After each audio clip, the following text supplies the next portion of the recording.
What's good, everybody? Welcome back to the Cloud Slayer channel. Hope you guys are doing well. Hey, man, I appreciate all the subscriptions, guys. If you like this content, hit that like and subscribe button. Today, I have a special one. I always heard about Dr. J, Julius Erving, and you know what? We're going to check out a video about him. And with some highlights. So, what some people considered him like one of the best dunkers of all time. Probably one of the closest, right behind like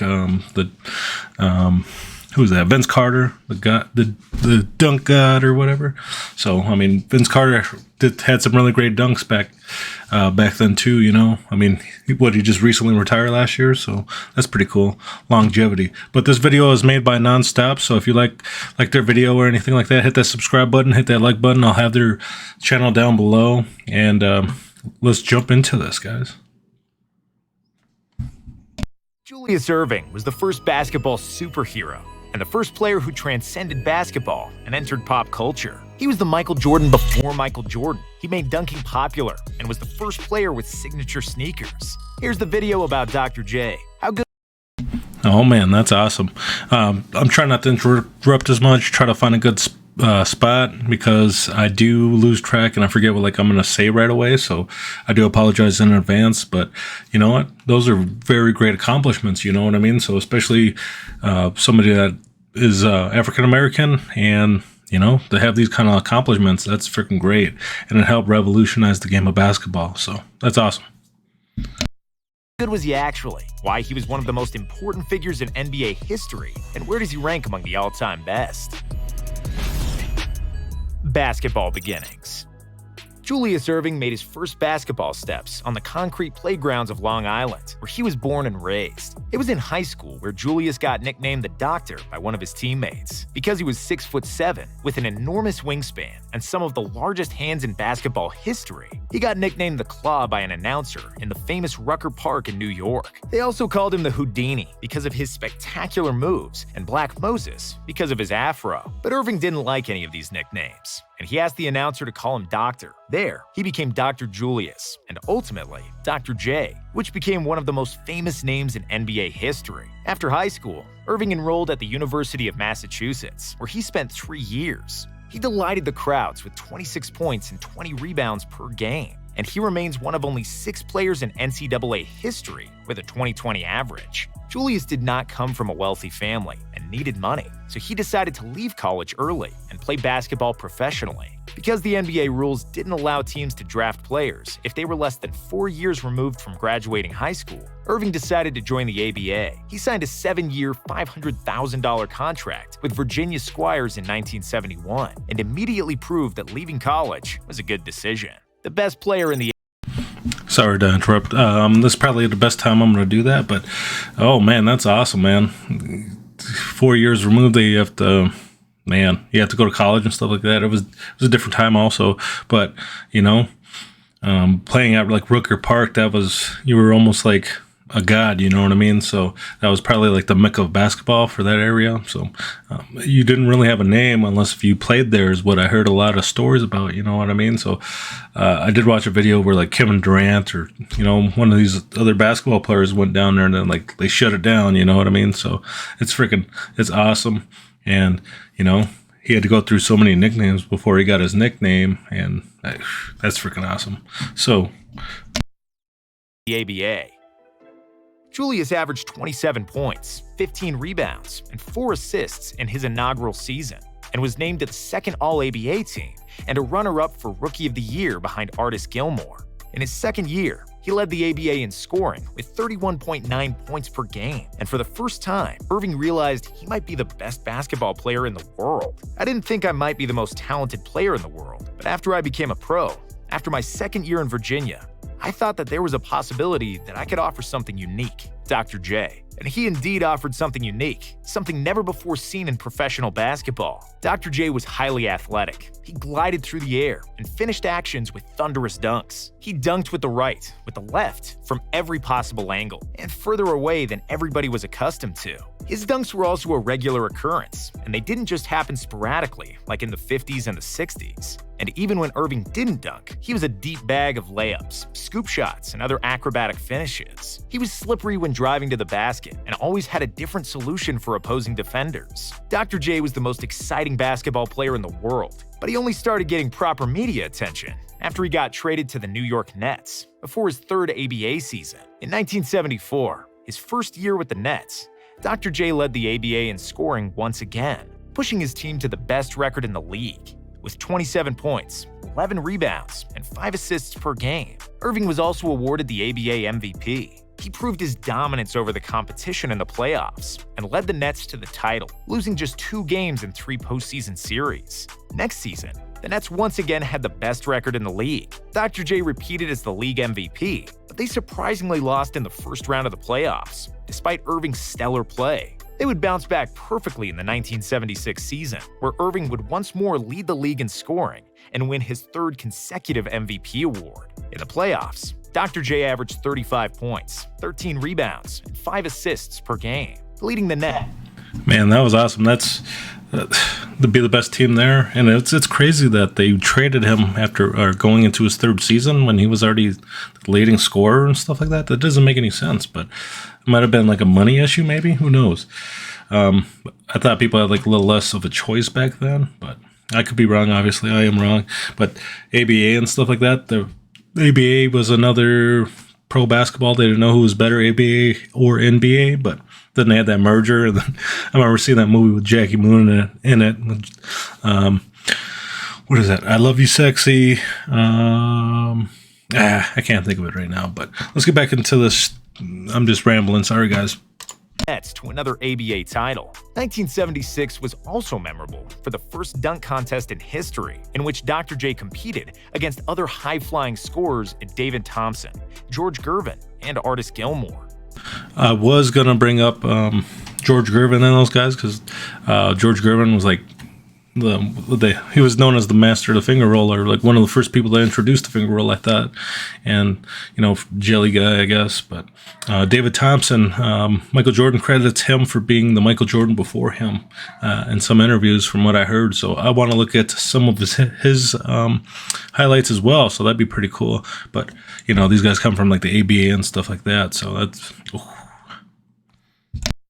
Despite formidable competition, Dr. J dominantly won after dunking 2 balls simultaneously and a dunk from the free throw line. ABA-NBA merger and departure from the Nets. After the So I think he was the first one to dunk from the free throw line in the competition anyways, because it was the first one. But I think he's the first one known for it. Correct me if I'm wrong. I don't know the full history on that, but based off this, I thought that sounds accurate, but he didn't mention anything of that neither, so I don't know.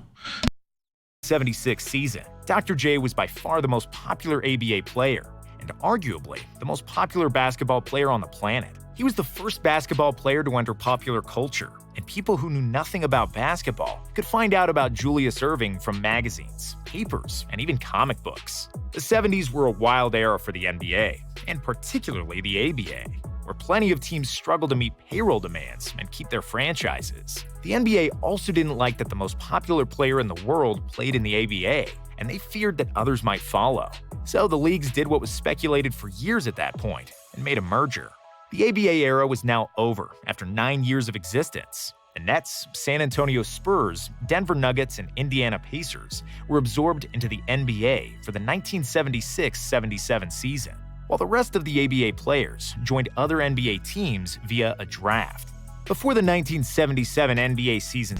Those are some cool fun facts. I didn't know that they had like a draft from the ABA players, so that's weird, but that was cool that they did that. So started, the New York Knicks demanded almost $5 million from the Nets for invading their territory and settling as the second NBA franchise in the city. Between that and the expansion fees for getting to the NBA, the Nets owner didn't have enough money to give Irving a raise that he promised him. After the salary dispute couldn't be resolved, the Nets decided to sell Dr. J to the Philadelphia 76ers for $6 million, only 24 hours before the start of the season. Philadelphia 7. That's crazy. I didn't know that any of this happened. So that's, those are fun facts, man. Those are awesome to hear. 76ers. Dr. J joined a stacked 76ers team that featured all-stars George McGinnis and Doug Collins, and a young and super talented future all-star, World B. Free. Because the team had so much firepower, Dr. J took fewer shots, and his numbers slightly decreased from his ABA days, and he averaged 22 points, 8 boards, and 4 assists per game. However, he proved that he was the #1 gunslinger in basketball when the All-Star game rolled around. Irving scored 30 points, grabbed 12 boards, recorded 4 steals, and walked away with the MVP trophy. Philadelphia had the best record in the East and got to their first NBA Finals since the Wilt Chamberlain era. However, in the finals against Portland, despite 30 points, 7 boards, and 5 assists from Dr. J, Philly couldn't get past Bill Walton. Bill Walton was a beast back then, though, right? That was before he went to like the Celtics. He was an older guy, and people didn't know him as well. So I heard a lot about him, and my dad would talk about him as well when I was growing up. So it's awesome to hear those stories, and like how they do tie together. Like they go back further than you think they do. So Walton, who dominated the 76ers down low, averaging 19 points, 19 rebounds, and 4 blocks for the series. In the next couple of seasons, the Sixers management was trying to figure out how to build the team around Irving, realizing that they don't need so much scoring, but more defense. They transformed from the best offensive team in the league in 1977 and 1978 to the best defensive team in 1979 and 1980. Irving was again given the role of a primary scorer, which showed in the stats. For the 1980 campaign, he averaged 26.9 points per game, the 4th best mark in the league. The Sixers dominated the East and made another trip to the NBA Finals, where they would play against the LA Lakers, the league MVP Kareem Abdul-Jabbar, and the rookie Magic Johnson, who was already the best point guard in the NBA. And frickin' Magic Johnson showed up and showed out too. He was a rookie, right? He dropped a bunch on him and had that game for Kareem and stuff like that. He played all 5 positions, didn't he, in that series? That's frickin' magnificent. Game 4 of a tight series, Irving made the legendary baseline move that would go down as one of the most memorable plays in NBA history. Dr. J drove along the right baseline and jumped in the air aiming to score a layup. When his route to the rim was blocked by Abdul-Jabbar's outstretched arms, Irving brought the ball back down and just continued to glide. He floated in the air until he reached the other side of the hoop, after which he released a soft, underhanded scoop for the score. Here I was trying to win a championship, and my mouth just dropped open. He actually did that. I thought, what should we do? Should we take the ball out, or should we ask him to do it again? Magic Johnson said. Despite Irving's brilliance, Magic would have the last laugh. The Lakers won Game 6 in Philly, with Johnson starting at center, replacing the injured Kareem, and scoring 42 points to lead the Lakers to the title. The 1980-81 season was Irving's greatest individual year in Philadelphia. After averaging 24.6 points, 8 boards, and 4.4 assists per game, he was named the league MVP. The 76ers had the best record in the league, but they blew a 3-1 lead against Larry Bird and the Celtics in their conference finals, losing the last 3 games. Man, there ain't no shame in losing Larry Bird, though. Larry Bird's a frickin' legend. Larry Bird's one of the greatest to ever frickin' do it, so they held their head high. Man, that made it further than most people ever. By a combined 5 points. Close but no cigar theme continued in the 1982 season. It was another dominant year for the Sixers and Dr. J, where Philly avenged their loss to the Celtics in the Eastern Finals. But after they got rid of Bird, here came Magic in the finals, and the Sixers couldn't get over the hump again, despite 25 points per game from Irving.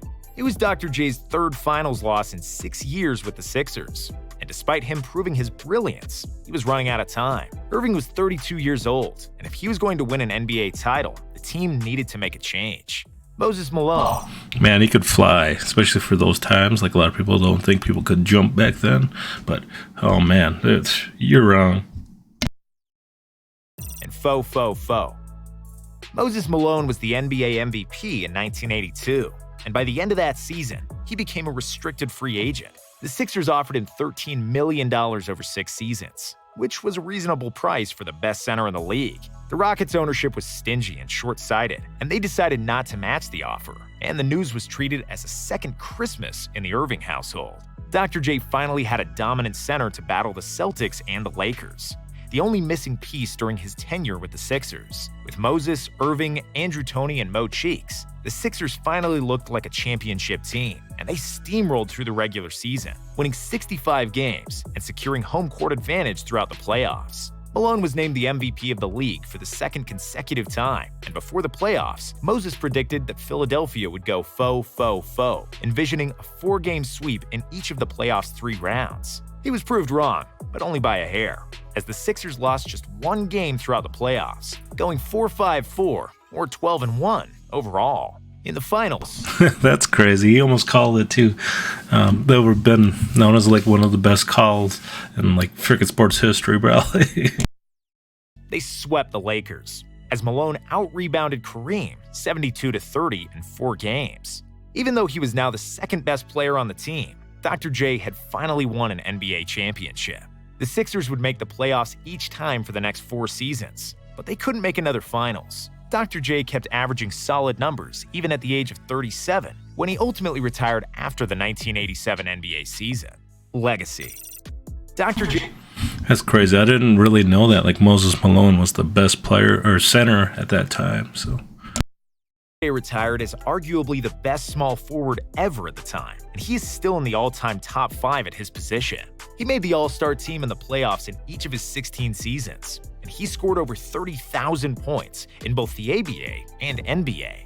Apart from scoring, Irving was also one of the best defenders of his era, which is proven by his 2 steals and 1.7 blocks per game over his entire career. An outstanding number for a small forward. 4 MVPs, 6 finals, and 3 titles are the highlights of his career. But he meant so much more to the NBA than that. He was the catalyst for the NBA and ABA merger, and he was the biggest superstar when the league desperately needed one, when basketball games weren't always televised, and when the future of the NBA was in financial jeopardy. Dr. J was the epitome of cool. He revolutionized the game, and every kid and aspiring player wanted to be like him, just like everyone wanted to be like Jordan in the 90s. In fact, almost everything that MJ did in the 80s and 90s, Dr. J did it a decade earlier, whether it's having a signature shoe, dunking from the free throw line in a dunk contest, or making an iconic layup in the NBA Finals. facts, man, facts. Just because we don't remember them doesn't mean that they didn't happen. It's kind of like the bear pooping in the woods, right? But, you know, hey, everybody has their own opinions, and you're all entitled to them, including myself. And, you know, it is what it is. And I hope you guys like this video. Hope you guys hit that like and subscribe button.